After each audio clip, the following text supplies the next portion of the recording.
এক বিশাল কোম্পানির বসের আন্ডারে একজন ম্যানেজার ছিল। একদিন বস ম্যানেজারকে ডেকে নিয়ে কোনো কারণ ছাড়াই খুব অকথ্য ভাষায় গালাগালি করতে লাগলো। ম্যানেজার বুঝতেই পারলো না বস তাকে কেন গালাগালি করতেছে, খুব খারাপ আচরণ করলো, অনেক বাজে ব্যবহার করলো। ম্যানেজারের রাগে ভিতরটা জ্বলে পুড়ে ছাই হয়ে যাচ্ছে, কিন্তু কিছুই বলতে পারতেছে না, কারণ সে তো বস, কিছু বললেই চাকরি চলে যাবে।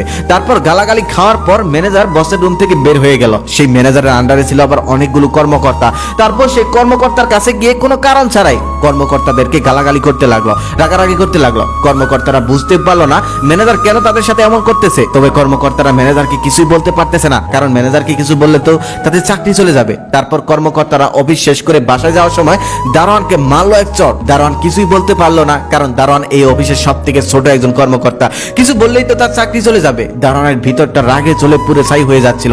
তারপর দারোয়ান বাসায় গিয়ে তার বউকে বেদরম পিটালো, নিজের রাগ এখানে গিয়ে ঝাড়লো। কিন্তু দারোয়ানের বউ দারোয়ানকে কিছুই বলতে পারলো না, ভিতরটা রাগে জ্বলে পুরো ছাই হয়ে যাচ্ছে, কিছু বললেই তো দারোয়ান তাকে আবার পিটাবে। তারপর দারোয়ানের একটি সন্তান ছিল, দারোয়ানের স্ত্রী তার সন্তানকে বেদরম পিটাতে লাগলো, লেখাপড়া করিস না এসব বলে নানান কিছু বলে পিটাতে লাগলো। তার সন্তানও কিছুই বলতে পারলো না, এখন যদি কিছু বলে তার মা তো তাকে আবার পিটাবে। তারপর সে মনের দুঃখে বাড়ি থেকে বের হয়ে গেল। বাড়ি থেকে বের হয়ে রাস্তার পাশে দাঁড়িয়েছিল, ঠিক সেই সময় দেখলো একটা কুকুর যাচ্ছে। তারপর সে একটা ইট নিয়ে কুকুরের উপর তার রাগটা মিটিয়ে দিল, মারলো ইট দিয়ে কুকুরের মাথায় এক ঢেল। কুকুর তো চিৎকার করতে করতে দৌড়াতে লাগলো। দৌড়াতে দৌড়াতে একজন লোককে পেল, সেই লোককে মারলো কুকুরের কামড়। সেই লোকটা মনে মনে ভাবতেছে, আমি তো কুকুরকে কিছুই বললাম না, কুকুরের সামনে দিয়েও যাচ্ছিলাম না, কেন কুকুরটা দৌড়ে এসে আমার পায়ে কামড় মারলো। তবে সেই লোকটা কে ছিল জানেন? লোকটা হলো সেই বড় অফিসের বস।